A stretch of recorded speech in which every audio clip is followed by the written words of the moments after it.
पिछले अनेक दिनों से महाराष्ट्र के विदर्भ में ऐसा एक हमारा समय गुजरा है कि 10,000 से ज़्यादा किसानों ने आत्महत्या की है।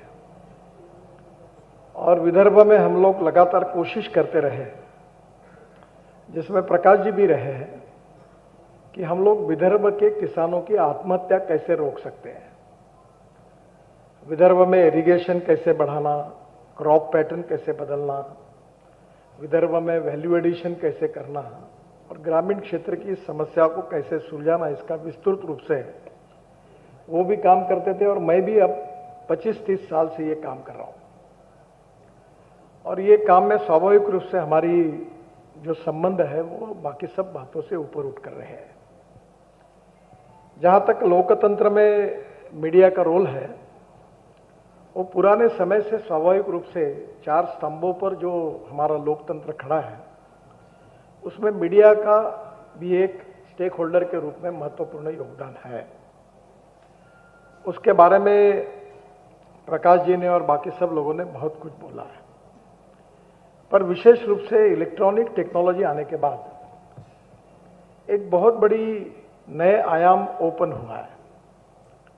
और वो आयाम है कि जिसका मैं उल्लेख अक्सर करता हूं और जो मैं बहुत महत्वपूर्ण मानता हूं कि innovation, entrepreneurship, science, technology, research, skilled and successful practices, we name it as knowledge, and conversion of knowledge into wealth is the future. And the other important philosophy जिसका मैं विश्वास रखता हूं कि no material is waste, no person is waste. It is depending upon the appropriate technology and appropriate vision of the leadership that you can convert waste into wealth. और मुझे जब ये समस्या आती है तो लोगों तक ट्रांसफॉर्मेशन करने के लिए कैसे पहुंचना, ये एक बहुत बड़ी समस्या होती है। मैं पानी पर चलने वाले हाइड्रोजन की गाड़ी का प्रचार करता हूं, राइस से, शुगर केन जूस से निकले हुए इथेनॉल की बात करता हूं, तो अनेक बार प्रश्न ऐसा होता है कि लोगों के पास कैसे पहुंचना।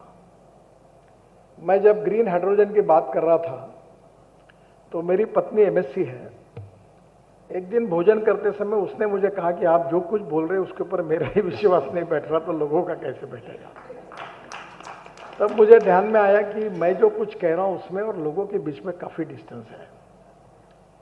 और इसलिए मीडिया का रोल अभी जो है वो बाकी बातों के लिए जो करना है वो उसके व्यक्तिगत सबकी अधिकारों में है, वो करते रहे, पर जो नॉलेज है, जो समयानुकूल है, युगानुकूल है और गांव गरीब मजदूर किसान के इंटरेस्ट में, उसके पास कैसे पहुंचना।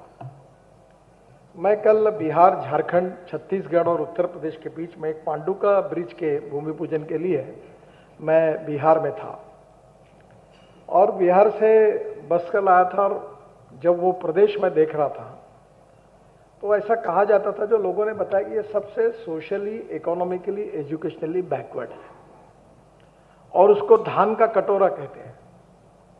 अब मेरी समस्या ये है कि जो परली आप जो बोलते हैं, राइस स्ट्रॉ, इससे अभी हमने बहुत प्रयास करके पानीपत में एक प्लांट शुरू किया कि परली जो है, जिसके कारण दिल्ली का पोल्यूशन बढ़ता है, वो इंडियन ऑयल ने वहाँ 1 लाख लीटर बायो इथेनॉल और करीब 150 टन बायो बिटुमिन बनाने का प्रोजेक्ट शुरू किया है सक्सेसफुली। अब प्रॉब्लम यह है कि वेस्ट टू वेल्थ वाली ये थ्योरी है, जो मैं प्रकाश जी को, और वो किसान होने के कारण मेरा, और मैं ज़्यादातर मैं एग्रीकल्चर में काम करता हूँ, पर दुर्भाग्यवश इसको कोई वैल्यू नहीं है, इसलिए कभी वो बात प्रकाशित नहीं होती, क्योंकि मुझे टीका टिप्पणी करनी नहीं है। कभी कभी एक वाक्य को छोड़कर, पकड़कर बाकी 10 वाक्यों को छोड़कर न्यूज़ बना देते लोग, तो बनाने का अधिकार है, मैं उनका सम्मान करता हूँ। तो मेरा तो 80% टाइम एग्रीकल्चर में जाता है, ऑर्गेनिक फार्मिंग में। अब ये जो परली से मैं रिक्वेस्ट करने हूँ, जो प्रकाश और उन्नति, ये दोनों शब्द का अर्थ ऐसा है, प्रकाश मीन्स अंधेरे से प्रकाश की ओर, और उन्नति का अर्थ ये होता है कि जहां हम लोग बैकवर्ड है वहां से विकास की ओर जाए। तो technology, innovation, research and successful practices, ये जो समाज के उपयोगी है उसका ट्रांसफॉर्मेशन जो है वो मीडिया कर सकती है, इसमें से विश्वास रखने वाला मैं एक हूं। और इसलिए मैं ये बहुत बार प्रकाश जी से भी मैंने एक म्यूजिकल फाउंटेन बनाया नागपुर में। वो फाउंटेन जो है वर्ल्ड का सबसे बड़ा है कि जिसमें पानी पे स्क्रीन होता है और वो जो स्क्रीन है उसमें नागपुर की हिस्ट्री है। तो उसकी अंग्रेजी कमेंट्री अमिताभ बच्चन की है, हिंदी में गुलजार साहब की और मराठी में नाना पाटेकर की है। और वो लता मंगेशकर के नाम से उसको AR रहमान का संगीत है, 4000 लोग देख सकते हैं। तो वो तो म्यूजिकल फाउंटेन है, खूब अट्रैक्शन है, लोग दूर दूर से देखने के लिए आते हैं। तो एक अच्छे पत्रकार है, सकाल में काम करते, भोंगले करके, उन्होंने इस्राएल के खेती पर 2 किताब लिखे हैं। तो मेरे अच्छे मित्र है वो, उनको मैंने बोला कि क्या ये इस्राएल न जाते हुए इस्राएल की खेती ये पानी के स्क्रीन पर दिखाकर एक 10-1 हजार किसानों को बिठाकर कैसी प्रोडक्टिविटी बढ़ाना, क्वालिटी कैसे करना, ये सिखाया जा सकता है क्या? तो मैं उसके ऊपर वर्क कर रहा हूं। और कल ही मेरी बात हुई, जो आप सबको पता है नहीं, CSIR और सेंट्रल रिसर्च रोड ऑर्गेनाइजेशन ने मुझे 1 महीने भर पहले एक प्रेजेंटेशन दिया। और वो प्रेजेंटेशन ये था कि राइस स्ट्रॉ से उन्होंने बायो बिटुमिन बनाया और ऑर्गेनिक कार्बन बनाया। अब ऑर्गेनिक कार्बन 30% निकलता है और बायो बिटुमिन 70% बनता है। तो मैंने तुरंत जब इंडियन ऑयल के जो वैद्य थे चेयरमैन को कहा कि तुम्हारा पूरा बिटुमिन मैं खरीदी करूंगा, क्योंकि देश को 80 लाख टन बिटुमिन लगता है और हमारे देश में 50 लाख टन तैयार होता है और 30 लाख टन हम इंपोर्ट करते हैं। ये पूरा हरियाणा, पंजाब और ये उत्तर प्रदेश की सीमा में जो परली जलाते हैं, जिसके कारण दिल्ली में पोल्यूशन होता है। तो CSR ने एक ट्रैक्टर मोल्डेड यूनिट तैयार किया है और आज ही मैं आया और उनने मुझे ऑर्गेनिक कार्बन जो था वो इतना पैकेट दिया, मैं आपको भी दे दोगे, आप भी प्रयोग करते हैं। अभी ऑर्गेनिक कार्बन क्या है, ये जो किसानों में काम करते हैं उनको पता होगा कि जहां जमीन में 0.20 ऑर्गेनिक कार्बन होता है, वहां गन्ना 1 एकड़ में 35 टन होता है। और जहां ऑर्गेनिक कार्बन 0.80 के ऊपर जाता है तो गन्ना जो होता है वो 100 टन होता है। अभी कोल्हापुर, सांगली, सातारा, ये जो वेस्टर्न महाराष्ट्र का बेल्ट है हमारे महाराष्ट्र का, वहां 100 टन, 125 टन, 150 टन तक लोग पहुंचे हैं। और 2500 रुपये टन का भाव पकड़ लो आप, तो 100 टन में कितना, 2.5 लाख रुपए एकड़ में हुआ और 70-80 हजार रुपये खर्चा गया, तो एकड़ प्रॉफिट जो है वो 1.5 लाख से ज्यादा है। तो ये जो ऑर्गेनिक कार्बन है ये उन्होंने तैयार किया। आज ही मुझे साइंटिस्ट आए थे CSR के और उन्होंने मुझे ऑर्गेनिक कार्बन ला कर दिया। मैं भी नागपुर जाके मेरे भी खेती में और बाकी जगह प्रयोग करने वाला हूं। तो ये परली से बना है, राइस स्ट्रॉ से, which is a waste material.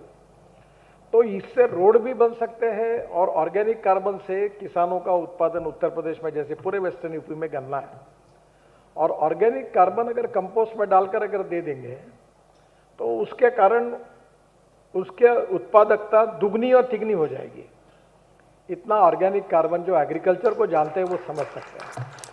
तो ये जो ट्रांसफॉर्मेशन ऑफ इनोवेशन टेक्नोलॉजी जो है, इसका कोई माध्यम नहीं है, और माध्यम इसका अगर कोई है तो ये आज इलेक्ट्रॉनिक मीडिया है। ये बात अलग है कि कौन सी पार्टी है, कौन नेता क्या कह रहा है, अभी लोगों में भी इसमें ज्यादा रुचि नहीं है।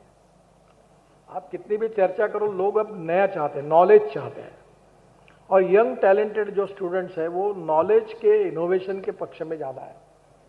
तो मीडिया का उपयोग करके जो सोशो इकोनॉमिक ट्रांसफॉर्मेशन करना है, उसमें knowledge as a power, technology as a power for the, यानी समाज के जो सबसे पीछे, जैसे मैंने अभी उल्लेख किया पंडुका ब्रिज में गया था, वहां परली बहुत होती है, जमीन अच्छी है पर गरीबी है। अगर वो राइस स्ट्रॉ को जला देते, अगर वो ऑर्गेनिक कार्बन बनाएंगे तो पूरे देश में ऑर्गेनिक, अभी इतना अच्छा उपाय हुआ है कि हमने ड्रोन तैयार किए, और मैं ड्रोन तैयार करने में भी मैं कोशिश कर रहा हूं कि फ्लेक्स इंजन पर ड्रोन तैयार हो। तो मेरा एक सपना है कि पेट्रोल डीजल देश से निकल जाए, और मैं बायोफ्यूल पे काम करता हूं। तो मैं ये 2004 से कर रहा हूं, और जब मैं ये प्रयोग करता था तो लोगों ने मुझे इंडस्ट्रियलिस्ट बना दिया, जबकि मैं कोई इंडस्ट्री और बिजनेस के लिए नहीं करता हूं। पर मैं अभी 15,000 लोगों को रोजगार दे चुका हूं, अपने आप सरकार की कोई मदद के बिना काम करते रहता हूं। अभी परिस्थिति ऐसी है कि अगर हम 1 एकड़ में 4 बोरे यूरिया लगाते हैं, जो प्रकाश जी का प्रिय विषय है एग्रीकल्चर, तो उसमें से 75% वेस्ट होता है और 25% प्लांट को जाता है। और अगर ड्रोन से स्प्रेइंग करते हैं तो भी नैनो यूरिया आया है, और वो ऐसा है कि जब वो ड्रोन से स्प्रे करता है, तो मैंने खुद प्रयोग किया, मेरे यहाँ 1500 एकड़ का हुआ है। अब मेरा प्रॉब्लम है कि मैं लोगों को कैसे बताऊं। तो 75% प्लांट को जाता है, 25% वेस्ट होता है। तो 4 बोरे के बजाय 2 बोरे में काम होता है। हम 80,000 करोड़ का यूरिया इंपोर्ट करते हैं जिसकी जरूरत नहीं है। अब नैनो यूरिया तैयार हो गया और वही रिजल्ट मिल गया।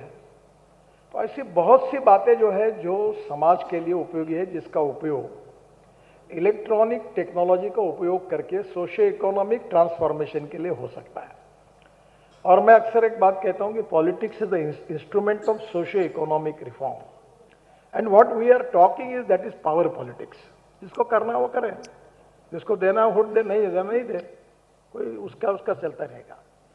पर जो वेलफेयर स्टेट के प्रिंसिपल को लेकर जन कल्याण की बात हम करते हैं, जिसके लिए अंतिमता हम काम कर रहे हैं, उसके पास उसकी कल्याण का जो मार्ग दिखाने का है, उसका ट्रांसफॉर्मेशन मीडिया से हो सकता है।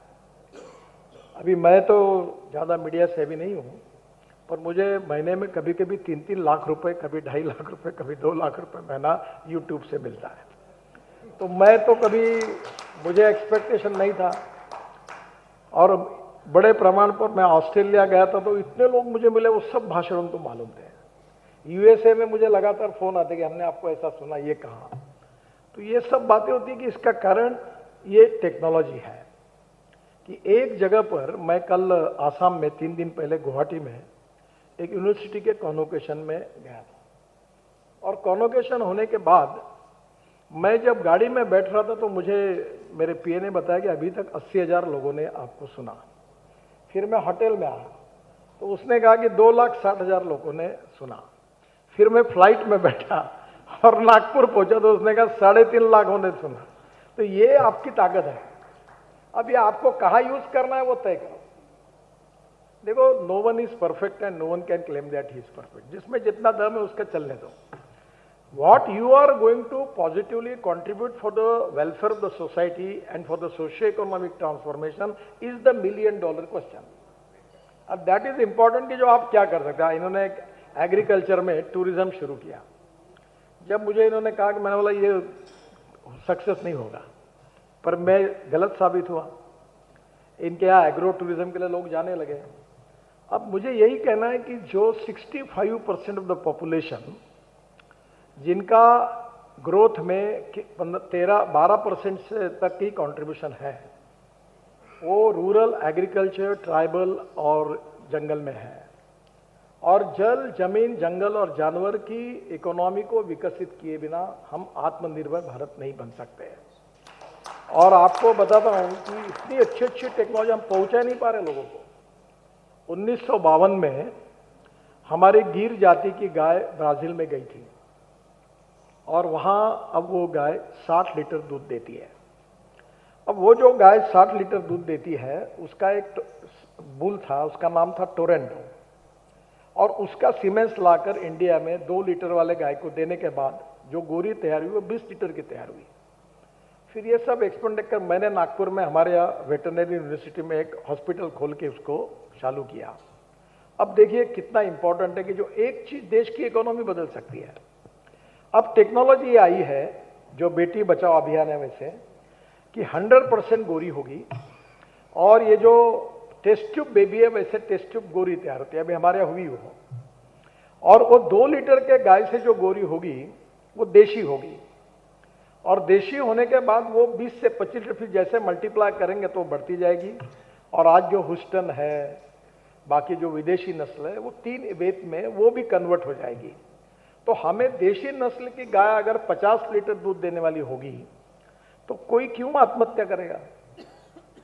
पर ये टेक्नोलॉजिकल ट्रांसफॉर्मेशन जो होता है, ये सिंपल लैंग्वेज में बताने के लिए इलेक्ट्रॉनिक्स मीडिया में अब केवल लोगों को किसकी राजनीति, कौन जीता कौन हारा, इसके अलावा नॉलेज, ये भूख है। और नॉलेज ये बुक जो है, इसमें you need to have prioritise your thinking, where exactly we need the knowledge and the technology. मैं चिल्ला चिल्ला के 2004 से बायोफ्यूल पे बात करता हूँ। परली से मैंने बायो सीएनजी हमारे यहाँ बनाया और उसका मेरा ट्रैक्टर कन्वर्ट किया। मेरे 1 लाख रुपए बच रहे हैं। वो ट्रैक्टर मेरे पास है। अब वो ट्रैक्टर अगर पूरे उत्तर प्रदेश में, बिहार में मिल जाएगा तो हर किसान के 1 लाख रुपए बचेंगे, पर मैं नहीं पहुंचा पाया। इसका कारण transformation of the knowledge, technology, innovation and research. We need effective media and electronic media में जो आपने प्रकाश और उन्नति, ये जो शब्द दिए हुए हैं, इसका संबंध जो है वो परिवर्तन के साथ जुड़ा हुआ है। और इसलिए मैं ये मानता हूं कि नॉलेज जितना ज्यादा जाएगा उतनी व्यूअरशिप भी बढ़ेगी। नितिन गडकरी ने क्या कहा और उसने क्या कहा और ढकाने ने क्या कहा, अभी टीवी बंद कर देते लोग। मैं आपको सच बता रहा हूं, लोगों का इंटरेस्ट, जो कॉमन लोगों का इंटरेस्ट उसमें नहीं है। पर कल हमें किसी ने कहा कि पानी से हाइड्रोजन निकालकर, मेरी गाड़ी है मेरे पास, तो वो हाइड्रोजन पर गाड़ी चल रही है तो 10 लोग वो देखते हैं कि ये कैसे संभव है। अगर आप उसको समझाएंगे कि कोयले से निकलेगा तो ब्लैक हाइड्रोजन है, पेट्रोलियम से निकलेगा तो ब्राउन हाइड्रोजन है, और कारपोरेशन का जो गंदा पानी है और जो गाजीपुर की वेस्ट टेकनी पड़ी है, जो प्रॉब्लम है, उससे मिथेन तैयार करके जो तैयार होगा वो ग्रीन हाइड्रोजन है। और ग्रीन हाइड्रोजन पर हवाई जहाज चल सकती है, रेलवे चल सकती है और पूरा कार चल सकती है। और मैंने टोयोटो कंपनी की उनको बोलकर, क्योंकि मैं ट्रांसपोर्ट मंत्री हूं, मैंने बोला लोग विश्वास नहीं रखते। मेरी पत्नी ने कहा मुझे गाड़ी दो। अब मेरे पास वो गाड़ी है और मैं लोगों को, जो मुख्यमंत्री आता है उसको घुमा दो। बोल दो तुम्हारे यहाँ तुम नगर पालिका और महानगर पालिका के गंदे पानी से ग्रीन हाइड्रोजन की स्कीम करो। फिर मैंने एक बड़े मुख्यमंत्री को समझाया कि सॉलिड वेस्ट को सेग्रीगेट करने के लिए रूफटॉप सोलर लगता है, तो वो आपको करना ही पड़ेगा। उसमें प्लास्टिक निकलेगा, वो रिसाइकलिंग हुआ, मेटल ग्लास का होगा, ऑर्गेनिक वेस्ट से हाइड्रोजन तैयार होगा। और गंदे पानी से, अरे आपको मैं बताता हूँ, 8 साल पहले मैं नागपुर का सांसद हूँ और हम हमारा टॉयलेट का पानी बेचते हैं। जो आप शौचालय में पानी डालते हैं वो शुद्ध करके बेचते हैं। कैन यू इमेजिन, हमें 300 करोड़ रुपए साल के मिलते हैं, 300 करोड़। और वो पावर जनरेशन के लिए महाराष्ट्र सरकार यूज करता है। अभी मैं आपको एक अनुरोध करूंगा कि मथुरा में, मैं वाटर रिसोर्सेज मंत्री था, तो मैंने 80 MLD, मथुरा बहुत अंदर से गंदा है, मुझे लगा कि यहाँ कुछ होना चाहिए, तो मैंने हाइब्रिड एन्युटी में एक प्रोजेक्ट डाला। तो रेलवे के बाजू में इंडियन ऑयल की रिफाइनरी है, उनको पानी लगता है, वो उत्तर प्रदेश के इरिगेशन डिपार्टमेंट से लेते थे। तो मैंने हाइब्रिड एन्युटी में एक प्रोजेक्ट निकाला। उसमें ऐसा था कि 40% from the government and 60% from the investor, Triveni engineering करके कंपनी।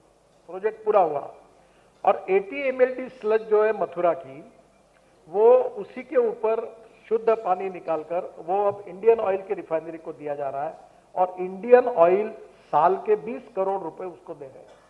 तो मथुरा भी अच्छी हो गई और पैसे भी नहीं लगे। अब यही काम पूरे देश भर में हो सकता है। तो ये जो transformation of knowledge, technology, research, ये लोगों के पहुंचाने के लिए मेरा व्यक्तिगत मत है कि इसमें ये जो नए प्लेटफॉर्म तैयार हो रहे हैं टेक्नोलॉजी का उपयोग करके, जो नई इलेक्ट्रॉनिक टेक्नोलॉजी में जो परिवर्तन हुआ है उसका उपयोग करके गांव के आखिरी व्यक्ति तक उसके मोबाइल पर उसको नॉलेज की इंफॉर्मेशन देना, इससे देश और समाज को काफी बदलाव हो सकता है। मुझे बहुत खुशी है कि ये बात जरूरी है कि बाकी भी विषय महत्वपूर्ण है, पर बने तक जो जो विषय वो रखते जाइए, और उसमें जो समाज उपयोगी है, युगानुकूल है, राष्ट्रानुकूल है। सबसे इंपॉर्टेंट चीज है कि जो गांव, गरीब, मजदूर और किसान के हित में, क्योंकि poverty, eradication of poverty is a important agenda for all the leaders and all the parties. How to get it done within limited period, that is exactly the important problem and challenge with all the politician and party. हम उसमें से कुछ way out निकालकर लोगों तक पहुंच सकते क्या? प्रकाश जी और मेरे बीच में यही कॉमन था कि वो किसानों में लगातार काम करते हैं। तो मेरा तो उनसे अनुरोध है कि रूरल एग्रीकल्चर, ट्राइबल, जल, जमीन, जंगल और जानवर, अभी मैंने गोबर से पेंट बनाया, हमने 150 फैक्ट्री खुल गई। अब 5 किलो गोबर का भाव होगा तो गाय कोई काय के लिए बेचेगा? गोरक्षण की जरूरत ही नहीं है। क्योंकि 5 रुपए किलो गोबर का इतना सुंदर पेंट है कि मैंने अपने कॉन्फ्रेंस रूम में लगाया। पर प्रॉब्लम यह है कि टेक्नोलॉजी ट्रांसफॉर्मेशन करके लोगों को समझाना कैसे है, उसका मार्केटिंग कैसा है। एक बात बहुत इंपॉर्टेंट है, आप बिजनेस करें इसलिए आपको बताता हूं। वैसे मैं एमबीए हूं, इसलिए ये बात को अथॉरिटी मानिए, I am not talking as a politician. मैं कभी कभी मजाक में कहता हूं कि जो पिछले जन्म में पाप करता है वो दो चीजें करता है, एक तो मीडिया में जाता है नहीं तो शुगर फैक्ट्री डालता है। तो इसमें से एक मैं कर चुका हूं, एक तुम करते हो। देखिए, proven technology, economic viability, availability of raw material and marketability, कोई भी no philosophy can be taught to empty stomach. और जब तक ये चार बातें नहीं जुड़ती तब तक सक्सेस स्टोरी नहीं बनती। इसमें मैं अधिकृत रूप से आपको इसलिए कहूंगा, एवरीवेयर तुम सब चीजों के नाटक कर सकते हैं। मराठी में हम कहते हैं ना, तुम्हें सगळ्या गोष्टीचं सोंग करू शकता पण पैशाचं करू शकत नाही। सब बातों के नाटक कर सकते पर पैसे का नहीं कर सकते। और विदाउट इकोनॉमिक वायबिलिटी अगर हम लोग करते रहेंगे तो सस्टेनेबल नहीं होगा। तो सस्टेनेबल होना है, सक्सेस स्टोरी बनानी है, तो मार्केटेबिलिटी चाहिए, इकोनॉमिक वायबिलिटी चाहिए, प्रूवन टेक्नोलॉजी चाहिए।